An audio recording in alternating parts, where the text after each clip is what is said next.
everyone! Welcome back again to my channel. So mga kalingap, eto nakagulat no, hindi natin nakalain na itong sila Erica ay meron na pala silang negosyo no.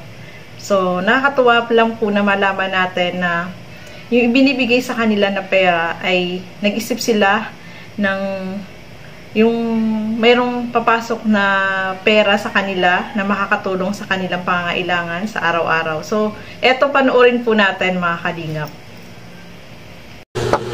Pabili po. Ano yan? Ay, grabe. Grabe. May tindahan ka pala. Hindi ka nagsasabi. Yung binigay ni Kuya Rab, dito namin nila. Wow! Wow. Nilaan para may ano. Ang galing mo para naman. may income. Tagalan na ito nung ano pa. Ginamit namin yung binigay ni Kuya Rab. Dito namin nilaan. Kanina pa kita hinahanap.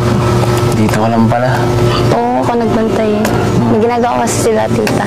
Kaya, ako muna. Gusto mo, tulungan kita magbantay. Nakaganto lang ako.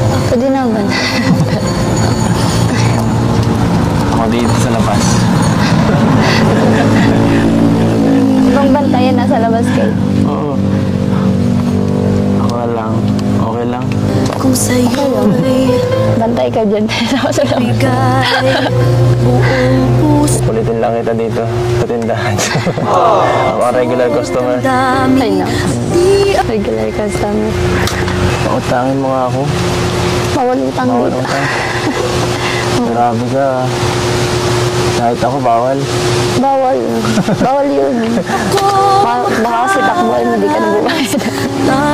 Hindi ako maalis eh. Hindi ka ba maalis? Oo.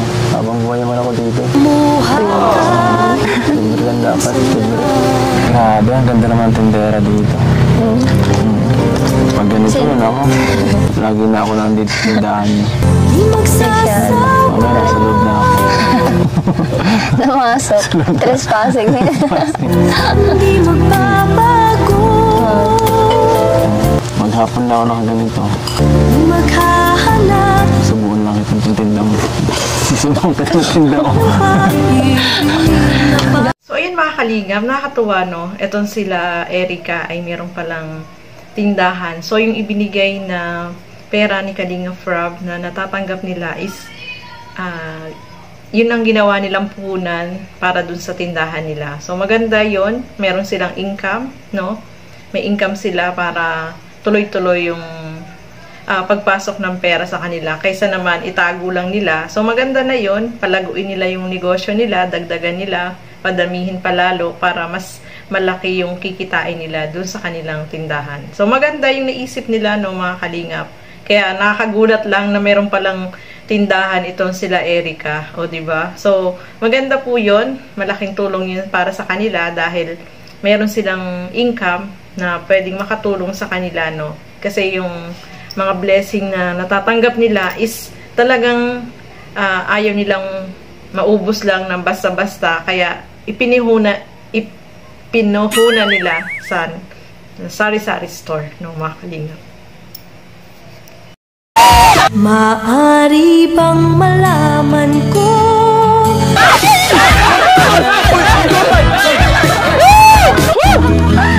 Tulong ba siya sa'yo? Kasi ikaw, yan nga, ngayon, medyo down ka kanina. Opo. May mga iniisip ka. Si Edu ba nakakatulong sa'yo? Nakakatulong na. Paano? Sa anong paraan? Yung ano po, parang napapatawa niya po ganun. Dapat masaya. Napapatawa ka pala, Nels. Ay, grabe. Ikaw naman minsan, tatanungin ko, napapasaya ka ba ni Erica? Nawawala ba yung stress mo, yung pagod mo sa buong maghapon, pag nag-scout ka? Napasaya mo ako. Oo naman. Pag nag-uusap kami, ay special yun.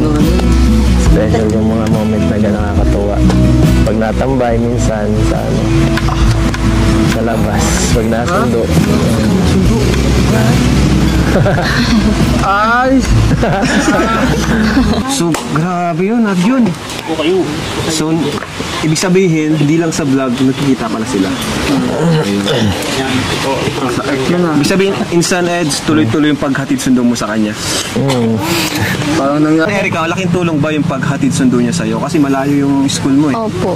Sobra.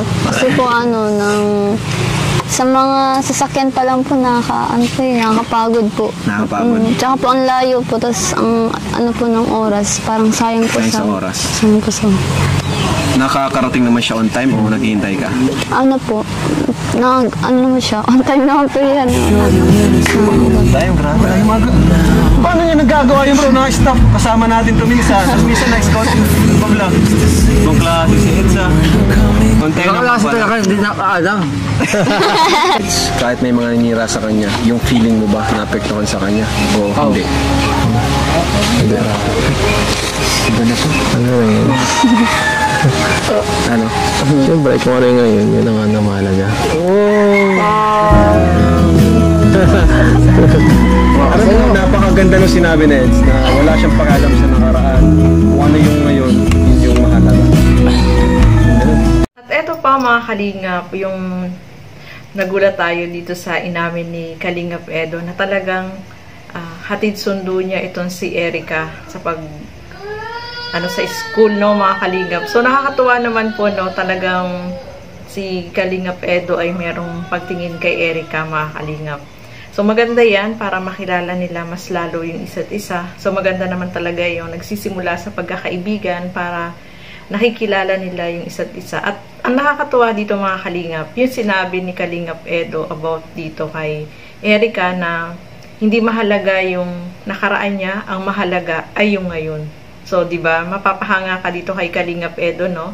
Dahil talagang sincere yung kanyang panliligaw dito kay Erika, mga Kalingap. At isa pa dito, mga Kalingap, ang dami nilang natanggap na blessing at kita nyo naman po sobrang saya, napayaka pa nga itong si Kalingap Edo dito kay Erika dahil sa tuwa, no? Kaya talagang kinilig po yun lahat, mga Kalingap. Kaya sobrang nakakatuwa yung tandem nila, yung love team nila ay talagang marami yung napapasaya, lalo na yung mga OFW natin, mga kababayan. Sabi nila is nawawala yung kanilang stress at saka kinikilig talaga sila dito sa dalawa, no?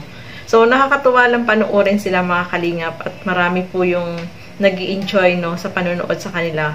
At sana si Edo ay sagutin na ni Erika, no? Sabi nga is 5 years. Wow, grabe. 5 years talaga. Malay natin, magbago pa yung 5 years na yun, mga Kalingap, di ba? So, dito lang tayo na lagi nakasubaybay at nagmamahal sa kanilang tambalan. So, hanggang dito na lamang po muna. Maraming salamat po sa inyong panonood.